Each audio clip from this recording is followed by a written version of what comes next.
Welcome to Truth Telling with Elizabeth D'Alto, the podcast dedicated to focusing on the truth that is always evolving within us and around us, where we explore the potentiality of truth as a highly esteemed value at a time in history when most people have more on their plates than any one human should. If you're new to me, full expression is my jam. Some words people have used to describe me range from speaker, trainer, coach, healer, writer, spiritual advisor, teacher, podcaster, and someone even called me their soul Sherpa once.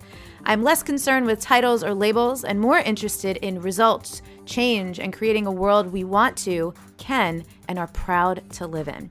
A kinder, gentler, more curious, collaborative, reverent world where people respect each other's backgrounds, experiences, and truths.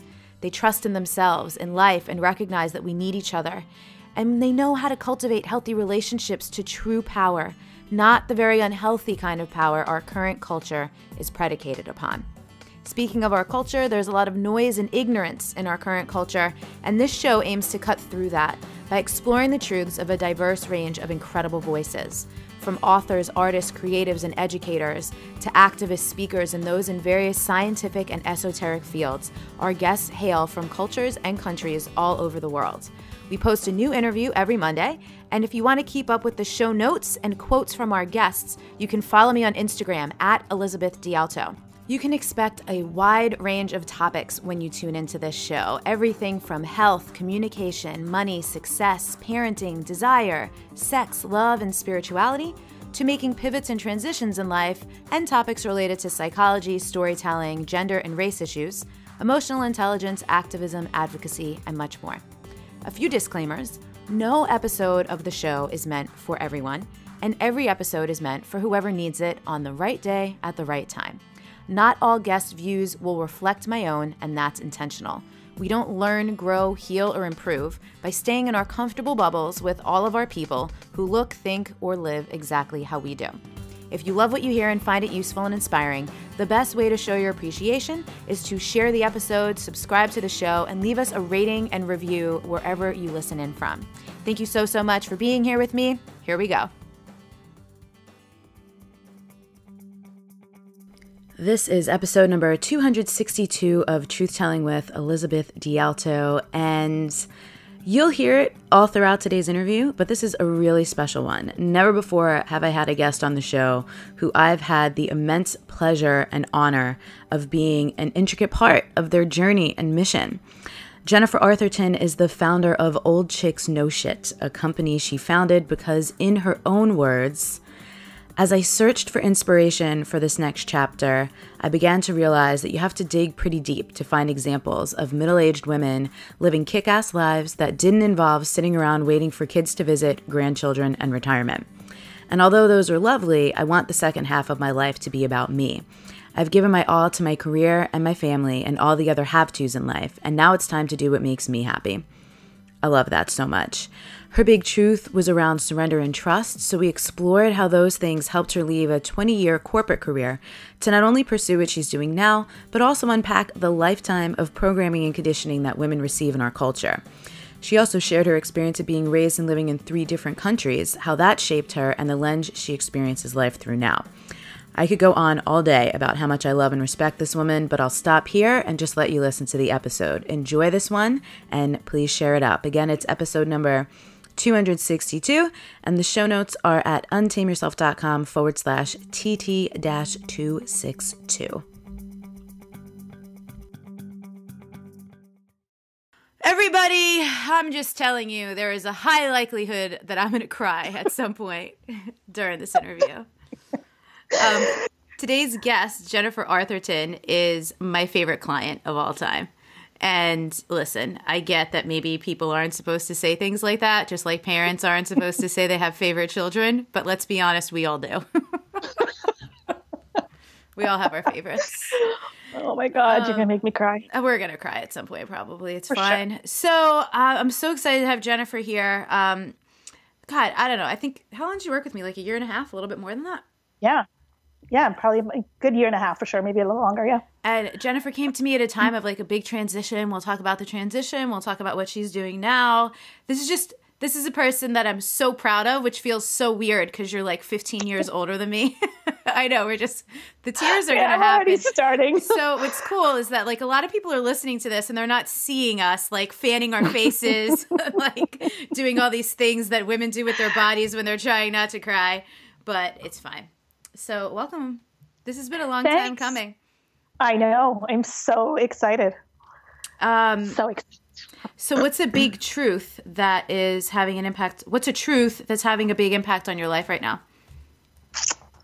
Probably the biggest truth is surrender and trust. It's been my truth for the last, 2 years? Yeah. And, it just continues to be true. Like, just when I'm like, okay, I'm over that surrender thing. I'm like, no. I'm being asked to surrender again. And it was a huge thing. It was a huge thing for a type A person, reformed type A person like me. So yeah, it has a huge impact. So you know me and you listen to the podcast. I don't usually go, tell us your story, but we need some origin story from you to get into this amazing transition that you have made. Mm-hmm. So tell us about your background. So I met Elizabeth when I was in the corporate world as a corporate executive in marketing with a very stressful job, which I didn't hate, but it was a very stressful job nonetheless. And I found myself at a place in my life where I was physically, mentally, emotionally burnt out, completely fried, in other words. And I knew there was a whole bunch of things just not working in my life. I knew I had to change them, and I knew if I was going to change them, I needed some perspective. I wasn't going to be able to do it on my own. And after following you for quite some time, I just decided that, that was the place. So, there I was, left my job, had just recently got divorced. My daughter went off to school and basically, and I ended up with an illness that basically made it impossible for me to get out of bed most days. And it was like all of the identities that I had created, that I had spent a lot of time and effort creating in my life, were basically stripped away. So there I was on the couch, trying to figure out, okay, who am I? What do I want? What makes me happy? And where do I go from here? Like, it was literally having my entire identity stripped away and having to rebuild it at age 50 from scratch. Yeah. So and we'll fill in the pieces, but tell the good listeners what you do now. So now I run a blog and a community called Old Chicks Know Shit. And basically this is a blog to help women in midlife see themselves differently. I was at a place where I'm like, how could I be starting over at 50? Like, nobody starts over at 50. This is when you're supposed to be winding down your life. And I'm like literally starting over. And when I started looking around for role models and for inspiration for what was possible in midlife, there was none. So I decided to create it. And the name Old Chicks Know Shit really is a bit of a tongue-in-cheek name, but to draw attention to a really, really important topic, in that all of us, and especially been around on the planet for a while, have a lot of innate knowledge and wisdom. And you can use that. You can use that to start over, rebuild, recreate, or just do amazing things in your life. And I want more women to be able to see the inherent power they have, especially at this point in time. And I would argue that midlife is actually probably the most powerful point in a woman's life.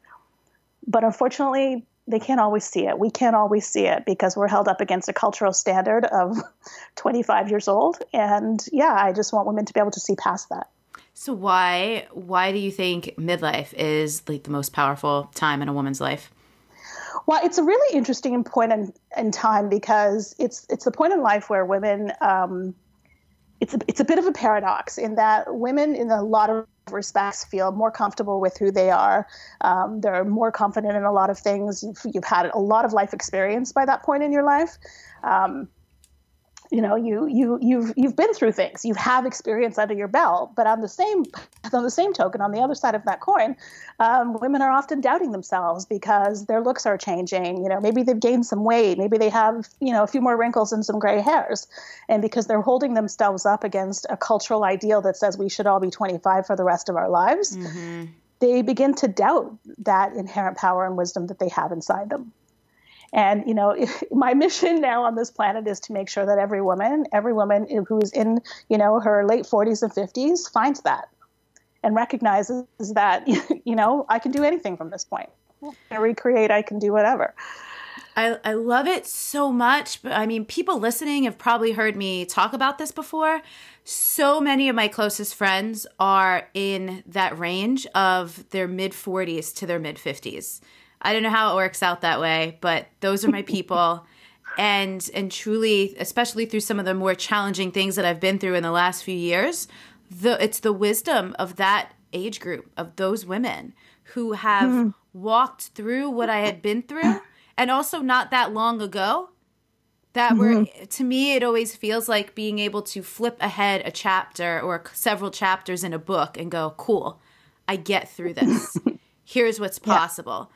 And I have so much appreciation that I also have rage at our culture that starts to disappear these women as they're coming into their prime. Absolutely. I know we do have a lot of listeners that are in this range or approaching this range. So can you walk us through some of the mental gymnastics, the emotional gymnastics, and your process of coming to a more empowered place with it than where you are? Yeah.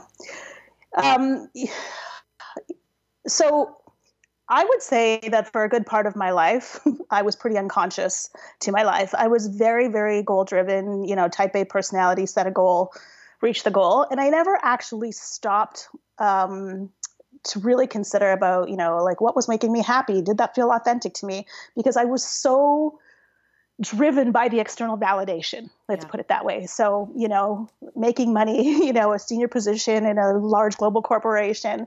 I was also big time into fitness. So, my body looked a certain way. It was all about looking for the external validation. And when all of that was stripped away from me, it really kind of made me face, okay, who am I? What do I want? What do I really need? What's important for me? And Elizabeth, this, when I first, I lived in my head. My body was literally this blob at the end of my neck that supported my head. I had lost complete contact with it, which is why, I ended up with a stress-related illness that pretty much incapacitated me. And so, having all of those external identities, which I had, strived my whole life to build, recognizing that I was actually, hustling for my own worth. So when all of that got stripped away, I was forced into a position of surrender. And I say forced because it's probably not something I ever would have done willingly, but the universe had other plans for me. And so that I was forced and very uncomfortable into that place of surrender. And I basically had to sit with it. For a long time, I sat in that really uncomfortable place, not being able to control anything, not being able to strive for anything, not being able to get up off the couch and go in the life that I had been. And that process of surrender took quite a bit of time. It took quite a bit of undoing all of the things that I had spent the good part of 50 years building. So this is an amazing point, because I think when a lot of people hear the word surrender, they think about waving the white flag and giving up. And, we're very clear when we talk about surrender, specifically in Wild Soul Movement and in my body of work, surrender does not mean giving up. Surrender means just getting out of the way.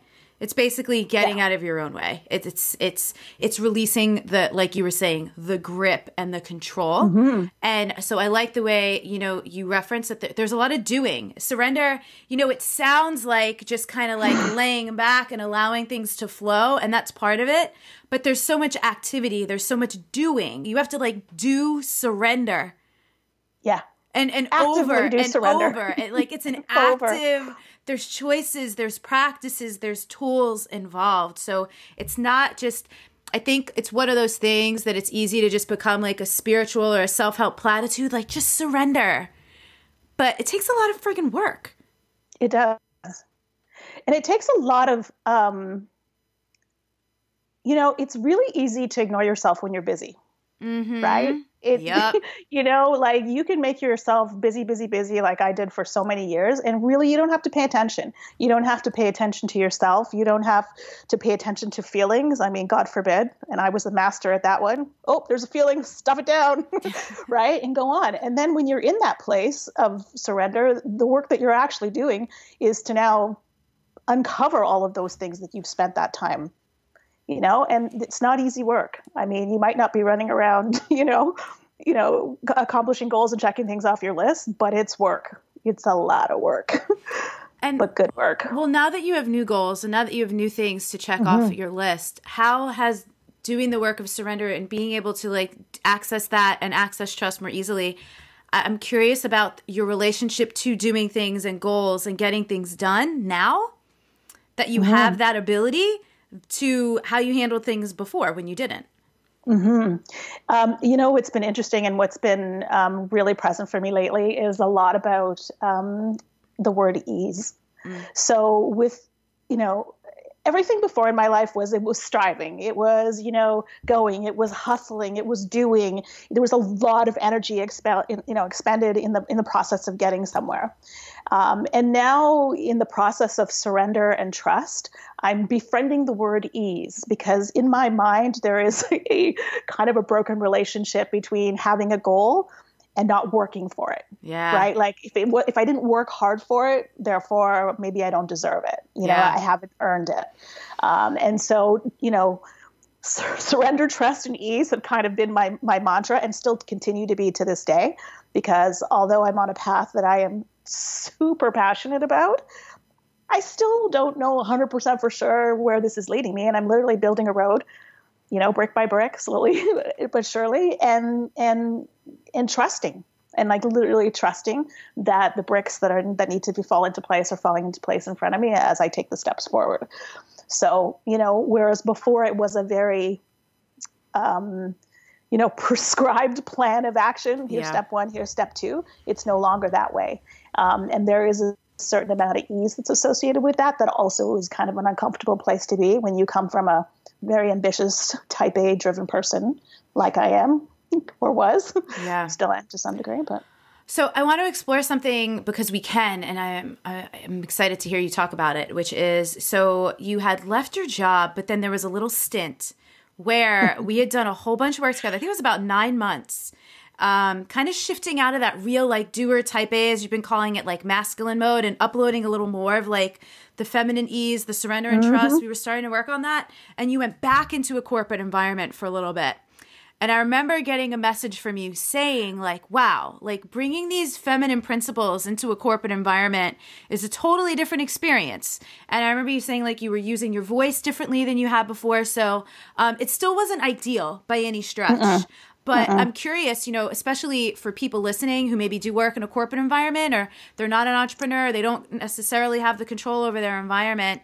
And maybe it is a bit masculine. And again, on the show, I don't love the terms masculine, feminine, but essentially they're energies, and you get what I'm saying when I say it. People listening, like the really like corporate, strict, linear, goal-oriented, do, that, like drive, push, force, hustle, versus like the feminine, softer, more receptive, more creative, like all that stuff. I know people know that, but I preface in case it's someone's first time ever listening to the show. So what was that experience like for you? It was pretty interesting in that, so my natural inclination was obviously to go back into masculine mode, because that's kind of how you're surrounded in corporate. And so I felt a little bit like a fish out of water that took it took a little bit of adjustment. But once I kind of leaned into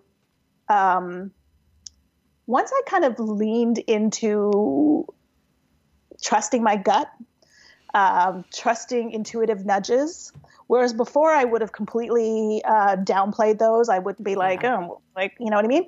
I felt more confident to be able to speak up on them. And even though I couldn't necessarily back them all up with facts and figures, you know what I mean? I still spoke that. I still spoke that truth because it was true for me. And, I would simply say things like, let me get back to you on, how this could work or what it could look like or what are the numbers and the stats. But I really trusted that gut more. And so I was in this place where I'd be literally sitting in a meeting and a feeling would come up and I would have to kind of breathe into it a little bit. And then I would speak it. And, 9 times out of 10, I was like, it was really well received. Right. Cool. Again, I was getting out of my head and into my body because in my head, I'm like judging it. Oh, well, you haven't, there's no proof, there's no numbers, there's no facts, there's no this to back it up. But, when I spoke it, it was, 9 times out of 10, it was very well received and appreciated even. And I think this is amazing to hear. It's probably not going to be like that for everyone in every instance, but cool to hear that that's a possibility for people who probably have been sitting at those conference tables like you're describing and staying in the judgment and not going like, let me at least just try. And this is the feminine wisdom in action, just the act of trusting yourself, right? I think sometimes when people are feminine, it's not that you have to like be any less fierce. It's not that you have to like soften yourself to this like dainty, submissive thing, right? It's that you trust yourself and you find that confidence to go, listen, I'm going to speak this either way and just like let the chips fall. I love that. Right. And even just, feeling empowered enough to say, you know what, I have a feeling about this, which in my previous life, I never, ever would have said to people who, are in 100% in their masculine, who, are driving or looking at numbers. And, a couple of times I got the funny looks, the stares, like, what do you mean gut feel? Right. And I'd be like, just trust me with this for a minute. Like, let me go down this path. Yeah. And although there might have been some reluctance to it initially, it worked. And I think it worked was because I felt more confident in what I was saying. Whereas before, where I had been judging myself and I'd been all up in my head and judging everything that I said. Did this look right? Did that look right? Is this going to get me ahead? Is that going to be the right answer? When I felt more confident just to speak what I knew, it was well received. And I think that's the thing. Confidence. Confidence is everything. This is cool. So I've also had some conversations with men and people who even just not men, even people who operate like more from that masculine place, more consistently in their work. And what's interesting to me is how often people are going with their gut. They just wouldn't call it that. Right. They just don't actually have the sense or the language that like that's what's happening. They're like, well, I just had a feeling. I remember actually a former podcast guest, my friend Srini, we were talking about these things. Actually, it might have been when I was on his show, Unmistakable Creative. And, we were talking about this, and he's someone who's really not into woo-woo anything. But we were talking about it, and I'm like, well, how do you know, how did you pick this venue for your event?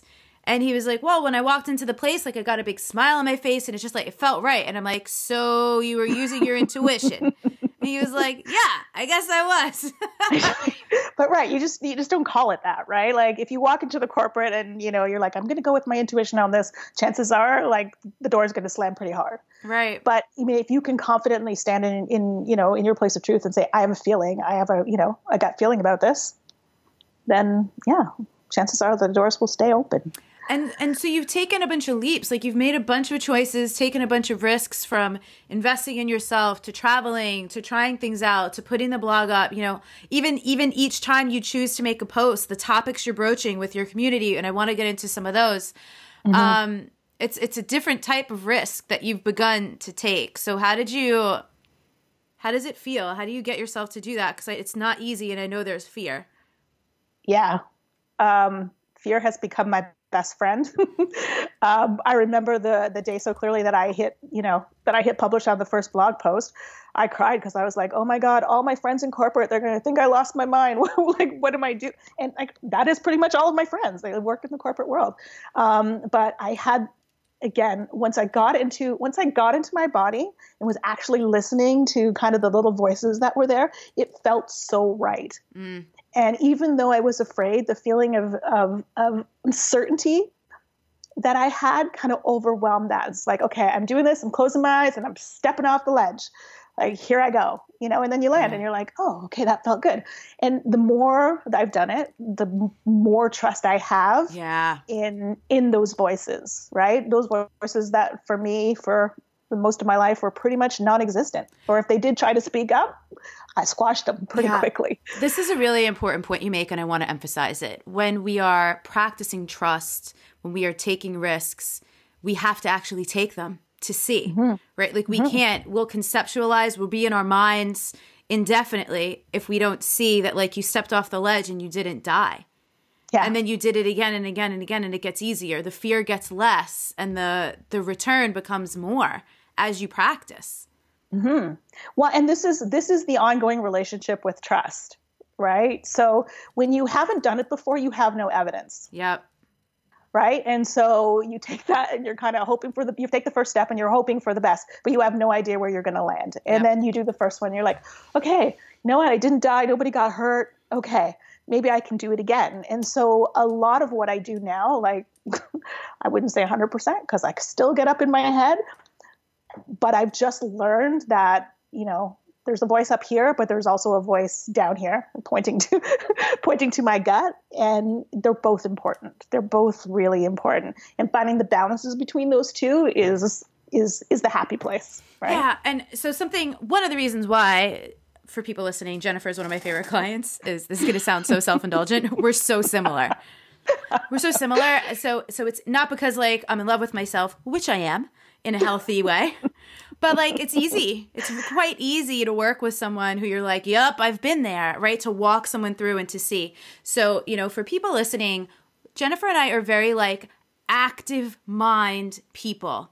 And so to what she just said, that both of the voices are important, I really want to overemphasize this. Actually, a couple years ago, I ran a challenge called Brilliant Body, Beautiful Mind, because I wanted to emphasize for people how much in self-help, fairly often, people are like, don't believe your thoughts, like judgment, blah, blah, blah, monkey mind. And we kind of get this idea that we need to not to like leave our mind at the door. I saw a sign in a store once that said, follow your gut, but bring your brain with you. Oh, I love that. And so that I think is finding the integration between the two, as you were just speaking to, is so, so important, especially if you do have an active mind. Don't dismiss that mind. Like, your intellect is so valuable. It's just a matter of the order of operations, right? Right. What did you learn about the order of operations? Well, back to like my, primary school days, not much. But it's interesting too. What's been an interesting discovery for me in terms of, how I operate now, how I make decisions now, is there's a feeling like when you have the balance between the two, there's like an extra feeling of confidence.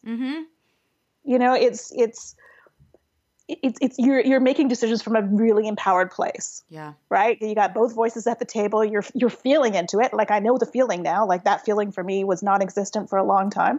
And a lot of the work that we did together was like, okay, what does this feel like? Where do you feel it in your body? Like, and getting familiar with that. Yeah. Right. And now kind of having both of those things online at the same time, there's just this overwhelming sense of confidence that has allowed me to kind of knock those voices of fear to the back seat. Yeah. Be like, okay, I see you, but we're moving. That's the thing. And I think that's, I remember when Elizabeth Gilbert's book, Big Magic, came out, that was a lot of the concept of that book was, hey, fear, I see you. You're going to just sit in the back seat though. We're going to keep driving. You're not getting out of the car, but we're going to keep going and we're going to keep it moving. So something I also appreciate about you is you have a super diverse background in the sense of that you've lived in some really different places culturally where, the concepts of how, women are treated, how people are treated based on their race or their creed are super different. So can you kind of share your history of like where you've lived and what the culture was like? And then also I'd love to tie that into how that informs what you're doing now, if it does in any way. Yeah, it really does. And this has actually been a very recent realization for me, as, there's a lot of talk about diversity and different cultures and race. And I've been feeling into that a lot because my experience with growing up, like I was lucky enough to grow up on a teeny tiny little island in the Caribbean. That's where I did all of my formative growing up, and between that and some time spent in Europe and, then in Canada. I'm a mixed race person. My father's West Indian, my mother was Irish, and I grew up on a small island where there was a huge multitude of races. There was, Asian people, West Indian people, African people, French people, like just this culture. And so the idea of racism didn't really exist for me for a long time. And I'm still really feeling into that because it just wasn't a thing. Everybody was together in one happy place. And the other thing that was really apparent to me growing up is that I was surrounded by a lot of very strong women, women who are running businesses. In fact, probably I knew more women who were running businesses growing up to support their families than I saw the men. And so that kind of instilled again to me a different viewpoint of the world. So then, moving into the North American culture with that, coming to terms with the fact that people are judged by the color of their skin or their nationality, for me, it took a long time. And I still sometimes, even I'm still taken aback by it because it just wasn't part of my DNA. It just wasn't part of how I grew up. And the same thing with women. Again, I saw really, really strong, capable women who, well into their midlife years and beyond, who were very active in businesses, who were, matriarchs of the family, who were just this strong, powerful influence. And so then, coming into a culture where that wasn't the case, again, was a bit of a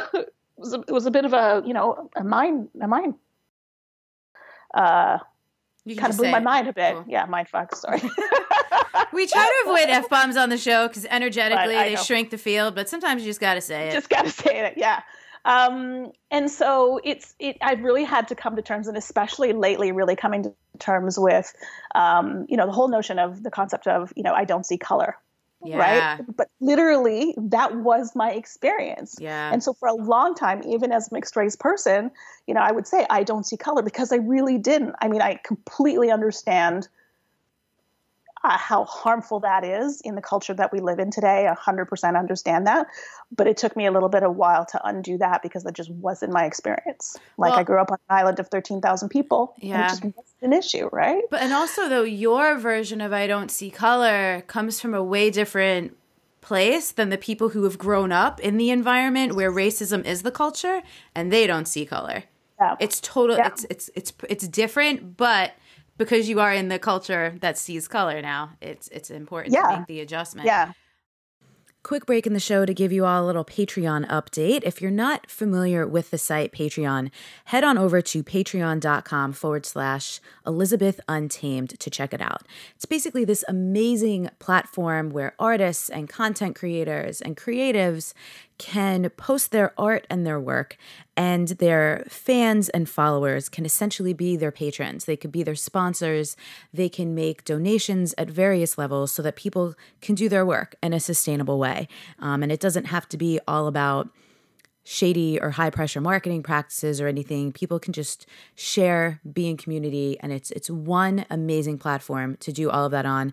They have a really easy to use app. You can download the Patreon app. And some of your favorite content creators are actually on there doing their thing. So in June, I decided to create a Patreon. One of the reasons being that social media these days can be super overwhelming.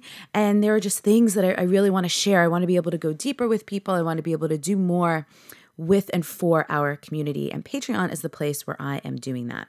So we have all kinds of super affordable levels that you can become a patron at and receive patron-only posts and essays that I'm writing, 2 bonus podcast episodes a month, 2 Wild Soul Movement practice sessions a month, as well as some other things. So head on over to patreon.com/Elizabeth Untamed if you're interested in checking that out. And just to let you know as well, as I really get into doing more stand-up comedy, and I've really just been studying and researching a lot more around so many of the main topics that tug my heartstrings about the show, I'm going to be writing and posting way more over on the Patreon. And it will be stuff that I will not be sharing on social media. So you got to be on the Patreon if you want to check that stuff out. So that is that. Head on over there, check it out, invite and bring your friends. And now back to the show. I love the aspect of having to transition into a completely different culture and kind of digest what that means for you as a person, how that fits in. And you know, I can relate, even being raised in this North American culture. The women in my family are super smart, super successful. They're not meek by any stretch. So this notion that women would be a, quote, weaker sex, even though it was like everywhere, kind of like on TV and stuff or whatever, I also didn't really get a big whiff of that growing up. And same, like my dad was raised by strong, opinionated, hardworking Puerto Rican women. So it just like wasn't, it's so weird when you're not cultured to something, but it's the larger culture. Yeah. Yeah, absolutely. And it absolutely colors my work now because I've seen it demonstrated. Yeah. Like, you know, in terms of the power that women have, like the inherent power that women have and how capable they are of, leading with head and heart at the same time, being a nurturer, supporting a family at the same time. And it absolutely colored how I thought about myself. I mean, I probably tipped too far to the one side because that was the culture that I was thrown into, right? And you just kind of mirror that culture. But it's always been in the back of my mind. But today, as I'm talking to my community and the conversations that I'm having with the women in my community, absolutely, it colors that. In fact, it leads that. Yeah. So you were here. You came for teacher training just a couple weeks ago, and we got to spend a bunch of extra time together. And I loved hearing about the conversations that are happening in your community, because even though I have a lot of friends who are in that demographic, like I'm not. So I have not had the lived experience yet. So I'm really excited for you to share some of that. What are the things? What are the maybe like 3 of like the hallmark things that are coming up consistently that you're noticing for the women in your community? Yeah. Probably the number one thing that I hear all the time is, women in midlife feeling like they've been overlooked, pushed to the side, no longer relevant, because they don't look a certain way, or because, I've even heard stories of women getting pushed out of their jobs because they were over 50 and they were replaced by somebody who's 35. I've heard stories of, women feeling like, actually, I had one woman in my community say to me, my money is okay, but my image is not. And she was referring to, going shopping or, feeling like, she had earned her money, and yet she could not find herself represented anywhere by any brand for anything. And so, they want my money, but they're going to show me images of, 20-year-olds and 25-year-olds. And which I can't relate. I just can't relate to that. Right. Yeah. And I hear that all the time too. And that's one of my missions is really, first of all, is to get women to see themselves differently. And when women see themselves differently, we can then start to, integrating that into our culture. Like the other part of the work that I'm doing is to help brands see with those women differently. I mean, women in midlife today have more disposable income than any female cohort ever in history. Wow. They make or influence 95% of the buying decisions, and less than 5% of all advertising dollars are targeted specifically towards this segment. The women are feeling it. And it's just, so you worked in market research.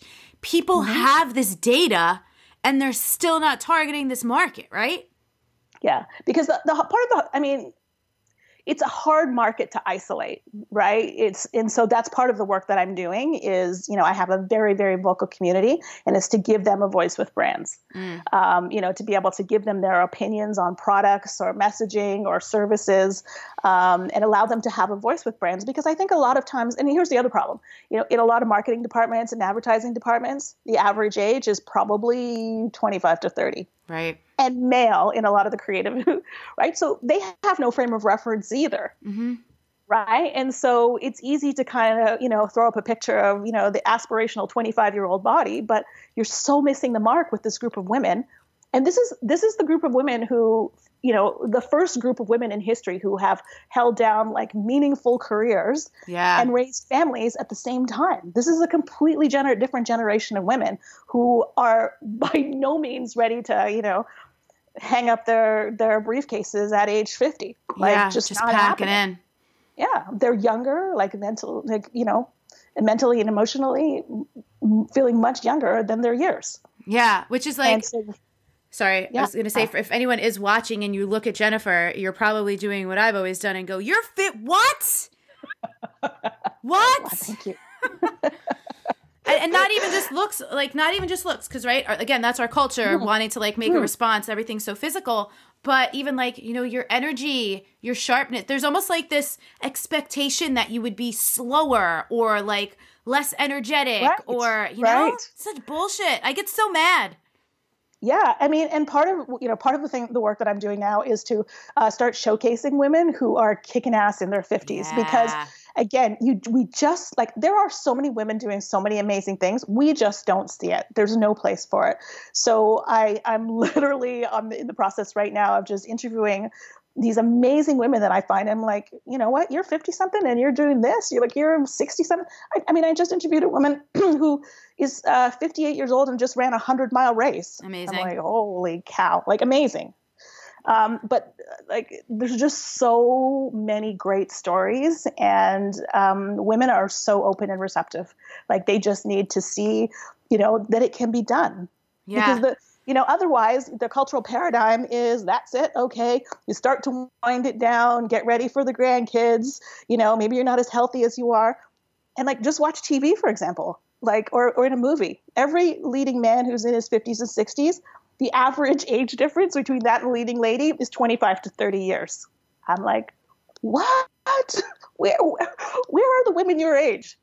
Right. Or, you know, commercials on TV. If I see one more commercial for Depends and, you know, and stair lifts depicting a woman who might be 55, I'm like, I'm going to shoot myself. This is not representative of who these women are.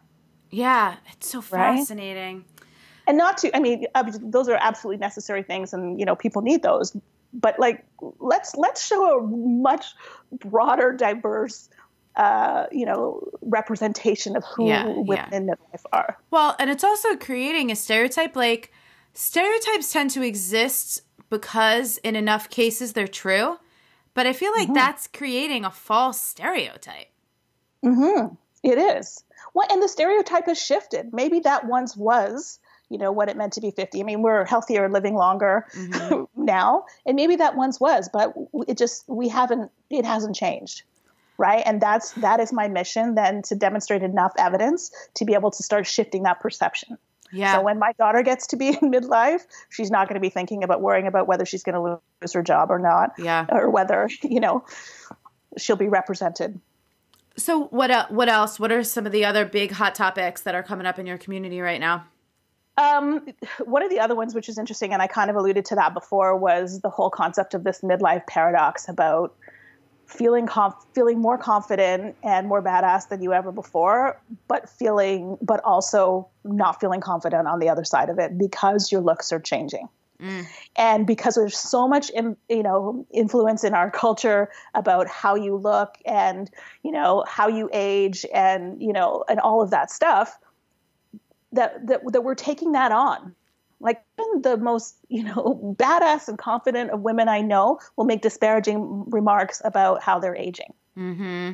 Right. And so it's being able to kind of manage both sides of those. And I think it's kind of natural. I mean, everybody wants to look the best they can look, but putting more weight on the fact that I have so much to give back. Like, I'm at this time in my life where I have learned so much. I have so much wisdom and knowledge that, like, that is what's going to guide me going forward. It's not about, you know, how many pounds I gained or how many extra wrinkles I have.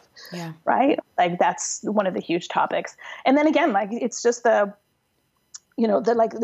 stages of womanhood, right? Like, this was another really hot topic on the blog, was about the fact that, you know, all women go through 3 stages. So there's the maiden, the mother, and what I'm calling the maven. And the definition of a maven is a trusted expert, right?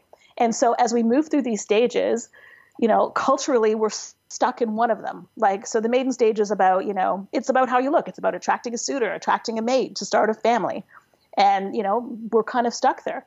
Then there's the motherhood phase, which as a culture we kind of value because, well, we need to, procreation. But then there's this ridiculous, must get your pre-baby body back in 6 weeks kind of crap that goes on. Yeah. And so we kind of appreciate that one. And then when we get to the third stage, which is no longer about how a woman looks, it's about what she knows and what she can give back, we've pretty much ignored it. And I think it's just evidence about how women are valued in our culture. When, when you can't see what a woman for anything beyond her looks. I love that. It's not about, I'm actually writing it down, not about how she looks, but about what she knows. Yeah. And, what I find to be really interesting is the stake younger people have in that this is how our culture treats older women. Because I can say probably why I gravitate towards older women as my close friends is because I have a desire to be mentored. I have a desire to be mothered in ways that my own mother has not or cannot mother me. And that's not to knock my own mom, right? Like every person needs different types of like attention and nurture, based on who they are and how they operate and stuff like that. And, I think of when I see movies like Moana and like that grandma character, that wise elder grandma. And I know we're talking like beyond the stage that you are working with people in, but like I cry. Because I have this like ache to be guided by like older, wiser women, And I know I'm sure not everyone feels that way, but I bet there's probably some people, as I'm saying it, if you pause to feel into it, it's there in you also, right? And maybe some people have like awesome grandmothers or, whatever it is, or wise women. This is something as I study archetypes and like you're saying Maven or crone or whatever. And I don't want to talk about why you chose the word Maven because I know it was intentional rather than a word like crone, which also has its own connotation. Yep. I remember feeling like, one of my grandmas passed away. One of my grandmas is still alive, but both of my grandmas kind of just went along with the culture the way it is. And so that like they have their own wisdom, of course, but that like progressive wisdom that you are now encouraging women to like cultivate. And like by the time you all get to be in your 70s, you're going to be these like powerful, amazing elders. Right. Right. I mean, so many cultures, outside of North American culture or, first world nations where, age is revered. Right. Yes. Like you sit at the feet of the women to learn the stories about how to do the things, like both of my grandmothers died a long time ago, but like there are things that are stuck in my brain today that I'm like, man, I wish I could have that conversation with her now. Yeah. Right. Because there was so much inherent value in that. But, as women, we tend to discount that. Like we ourselves do it. Like we do it to ourselves. Right. We discount our own experience, which has so much value. And this is the place that we need to get to, is that we can see that, like we can see and feel the inherent value that we have. There's a term in the psychological development terms called generativity, and it's the stage that you reach where you want to give back. Right. So you've had your own experience. You want to give back. You want to make the world a better place. And this is the stage that we all get to, when you're done raising your kids and giving everything to everybody. And now you have a little bit more time to focus on yourself. It's the time when you want to give back. And we all go through this. Yeah. Right. But we need to recognize that stage and that need to give back and then actively do it. Yeah. I'm curious, do you have any friends your age who don't have children? Yeah, a couple. Yeah, I do a couple. Because I know, again, like that right there is also kind of like a cultural norm. Like you even just said, like, when you get to the stage when you're done raising your kids, and as a person who doesn't particularly want children, I'm like, well, I don't really plan on going through that stage. So, which, I always reserve the right to change my mind. But I'm curious, do you observe or notice anything different in your friends' experiences who don't have children? I think it's pretty similar. I mean, even though a woman chooses to have children or not have children, they're still very, very much a nurturing stage of life. And so whether they're giving it to their nieces and nephews or whether it's a career or, or a charity or whatever it is, it's still very much a nurturing stage. Yeah. And I think there's kind of a time where you come out of that, okay, I'm giving. And it's now it's time to focus on me. So maybe their experience is maybe not quite as so acute, because when you're a mother and your kids leave home, you feel it in a big, big way. Like there's an emptiness there, which and I see this in my community as well too, where a lot of women feel that hole, like this role that I've had for my entire life and given my all to is no longer there. And that in itself is a huge identity shift. Yeah. Mm-hmm. It's a huge identity shift. For sure. I mean, it was kind of one of the key things for me when I talk about, stripping away all of my identities. It was the same time that my daughter went away to school. So here I am sitting in my house going like, okay, what do I do? Who am I? Like, yeah, I'm not a VP. I'm not super fit athlete. I'm not a mom. Like, what am I? Who am I? Right. And to redirect that energy back into yourself is not as easily done as said. I want to hear about this because this comes to that thing of women feeling like everything should always be for everybody else. Can you talk a little bit about like the experience of feeling, because I know you mentioned this earlier, a lot of your stuff has been around like earning / deserving / it's not worth it or it's not real if it's not hard. And I think that intersects with like being willing to give to yourself. Yeah. Yeah. I mean, when your sole focus is about giving, like in my case, like giving to your family, giving to your career, giving, constantly giving, you just don't learn the skills. You literally haven't learned the skills on how to focus on yourself. Like, what do I want? Like that gets pushed to the bottom of the list for so long that it can't even rise to the surface. And so you're kind of left with this empty space and not knowing what to do with it. And that's the space that I like, and I hear this in my community as well too. People they're lost in this space. And I was too. And it took a huge amount of surrender and going inwards and just relearning step by step by step. Who am I? What makes me happy? What do I want to do in this moment? And those small things, and they sound like small things, but when you're not used to doing it on a daily basis, you can feel, and I think it's especially this age group of women as well too, because I think generations coming behind us are a little bit more aware. Yeah. I mean, self-care is a common, it's a buzzword. Yeah. But, most of the women, that I see in this age group didn't grow up with that concept. Yeah. And so now self-care for them and self-nurturing and even self-understanding is something they now have to learn. And that's part of the mission, is to really kind of help the women see, like, when you actually start to look at yourself, you're like, I didn't know that about me. Like, wow, that's actually kind of cool. Right. Yeah. And building that, and that leads to trust in yourself. Yeah. Right. When you don't know who you are, it's really hard to trust. Yeah. Right. Really impossible to trust. And this is the saying that that's like popping into my mind right now is that you can't teach an old dog new tricks. And I know some people reach a certain point and for whatever reason feel like, this is just who I am. This is just how I am. So if anyone's listening and they're kind of like doing that little dance or that little objection in their mind, like, what would you share with someone who doesn't know if they could change or if they could shift or if they could adjust? I think everybody's capacity to shift and to adjust is going to be different. And it depends on how uncomfortable you are in the situation that you're in. Yeah. For me, I was very, very uncomfortable. So I knew I had to make a shift and I had to make it in a big way. Mm-hmm. In a lot of cases, if your life has been relatively smooth and you're not hurting, you might make small shifts. And maybe your small shift is, taking on a self-care practice that involves, going for a walk every day or having a bath, and that's as far as you want to go. That's great too.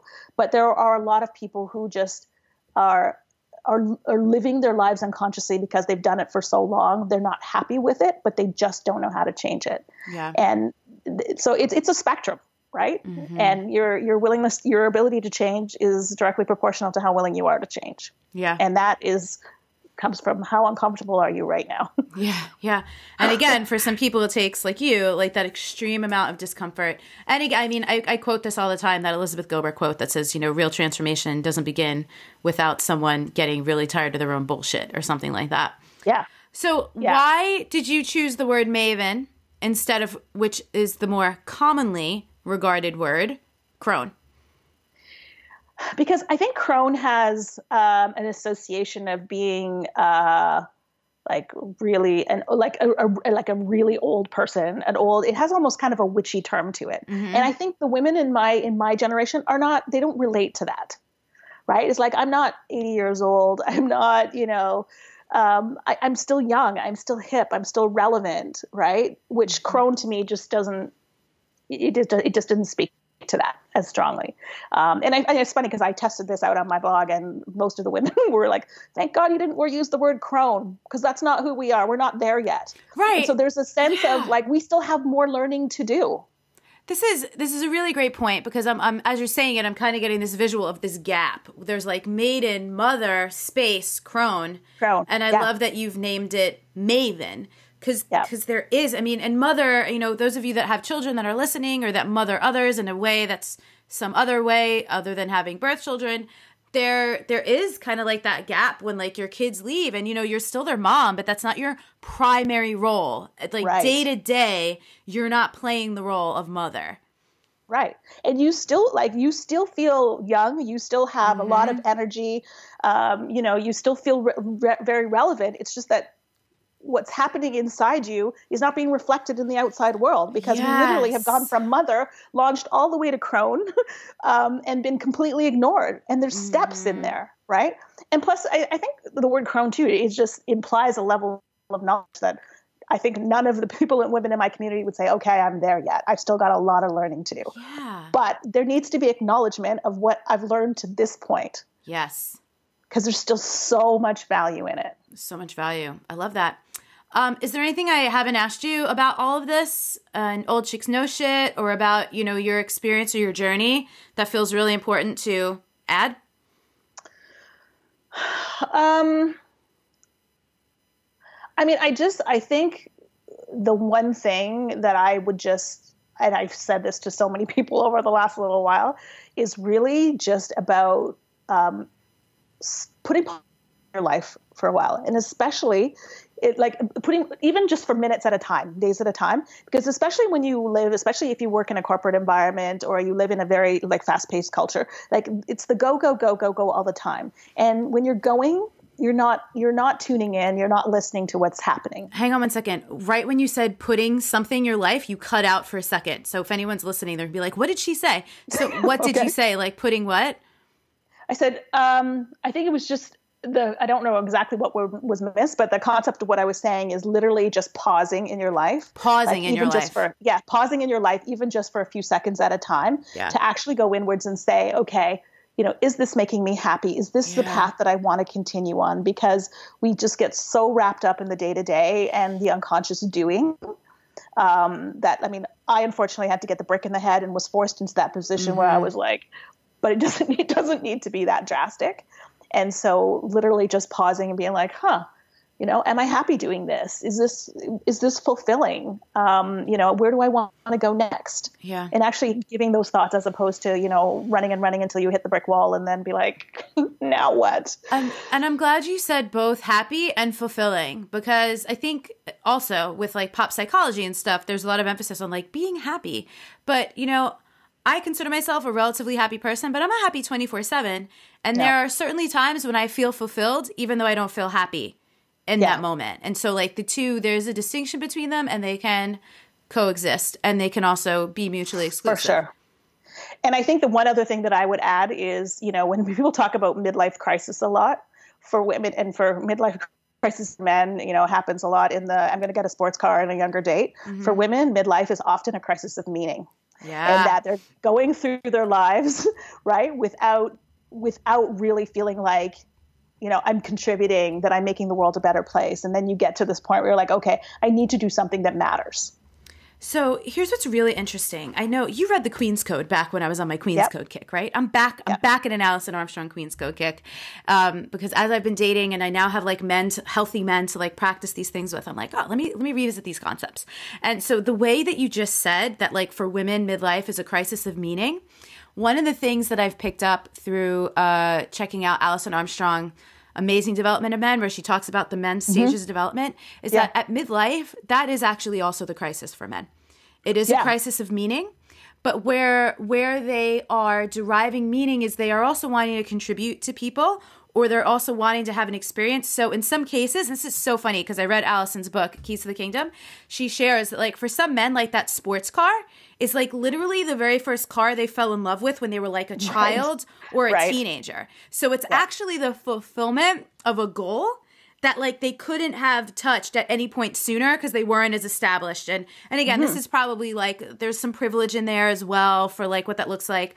And so for other men, it might be like the younger because literally this again is not the case across the board. But in some cases, a younger woman hasn't been so jaded to men yet. Yeah. The way an older woman has. That's a really good point. And so sometimes the younger women for an older man are easier to be with, provide for, they're more appreciative. Also, maybe they're not providing for themselves in the way an older woman is. So it just really felt important to throw that in there because, again, stereotypes.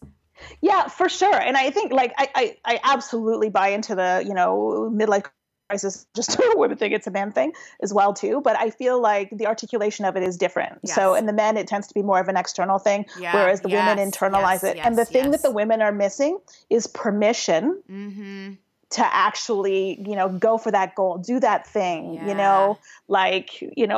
conquer that dream, climb that mountain. Like they haven't given themselves permission to do it, where I think men are much more likely to just inherently take that, to take that step. Yeah, I like this distinction. Thank you. Yeah. Cool. So what's, I know your Instagram is awesome. I love following you on Instagram. And here's the thing. You don't have to be in Jennifer's demographic to get stuff out of what she's sharing and posting. I love her stuff. So Instagram, it's Old Chicks Know Shit, right? Yep. In the Facebook as well too. I'm actually starting a Facebook group just because there's been so much good discussion that we just need to capture somewhere, which, it's interesting because there's a lot of things that women will say to me in the DMs or in messages that they won't post. And so I'm creating the group to be able to have those really safe conversations about what the experience is. So I love that. I mean, I think that's exactly how Wild Soul Movement started. I started posting and talking about stuff that was just like firing me up, and same DMs, text messages from people. And I'm like, okay, people want to talk about this, but not necessarily out in the open yet. Yeah, it's so true. And it's even the confidence issue. Like, I will not see women mention the fact that, that they don't feel as confident as they should, on the main page or, even in the Instagram comments, but it will come to me through the DMs where it's like, yeah, I know I'm this, I'm all that, but. And listen, rightfully so. I think that's actually an expression of women's wisdom because public social media is a freaking free-for-all. Who needs to put them out in an environment that might not be safe? Exactly. Any given page, someone sees it and feels like being a dick on a day. Like, why the hell? Why would we do that? Yeah. So good for people being discerning. And then the blog, is that also oldchicksknowshit.com? Yep. Yes, it is. Great. And I'm going to be profiling a lot of women in their 50s, late 40s, 50s, and 60s who are just doing amazing things in the world because women need to see that. Women need that permission. Yeah. Yeah. I've even been, it's funny because lately I've been feeling like too young. And so like a lot of women my age, about to be 35, who are like single and don't have children would be like feeling the pressure of some kind of clock. And I'm over here like, I'm so young. I have so much time before I actually reach my prime. Like just, you need to catch up to your old soul. That's what it is. Because it's like I have women like you in my life and I'm like, they're so amazing. Like I'm not even there yet, It's like I'm just warming up, y'all. See, I love that. I hope that, more women your age and, like my daughter's age, my daughter's 25, who are actually looking forward to that as opposed to the women in my age who are like dreading it. Yeah. Right? Yeah. That's paradigm shift I want to see. I think that is a paradigm shift. And I think that you are really contributing to that. And we'll have I cannot wait actually to see the ripple effect. Even doing something like Wild Soul Movement, which is like, there's women's empowerment, there's embodiment, there's sensuality. Wild Soul Movement wasn't really addressing a demographic that was necessarily under-addressed the way you are. Mm-hmm. So I'm so excited to see like 3 years, 4 years from now, like the ripple effect. Me too. This is having. It's going to be so freaking cool. So yeah, I'm loving it. I am loving it. So cool. All right, Mama. Anything else? No, I think that's good. We didn't cry. Chatting with you. I know we didn't cry. We still might. We still might. There's like a minute I hang up, I might cry. All right, let's hang up. I love you. I love you too. Bye. All right, bye. Well, my origin story is the first time I organized, it was as a gangbanger. I was the first white girl in the Rollin' 30 Crips, which is a black gang in, throughout LA, mostly West Coast. Have you heard about the Crips and the Bloods? Yep. So when I was 16, the boy I fell in love with was a co-founder of the Crips. And that's where I did my first organizing. And the organizing was around ensuring that my friends could eat. And it was a simple thing. In Denver, Colorado at the time, it's when crack cocaine hit the streets. And so what was happening is that there was a community that was addicted to drugs, and the people that were impacted were my friends.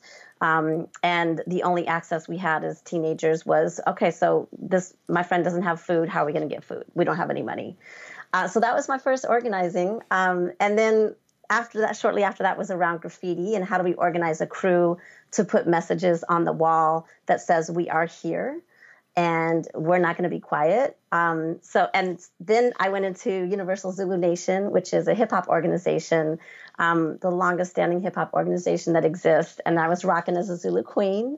And that was about organizing young people to really get in touch with their power through the mission of hip hop culture, which is to uplift and inspire.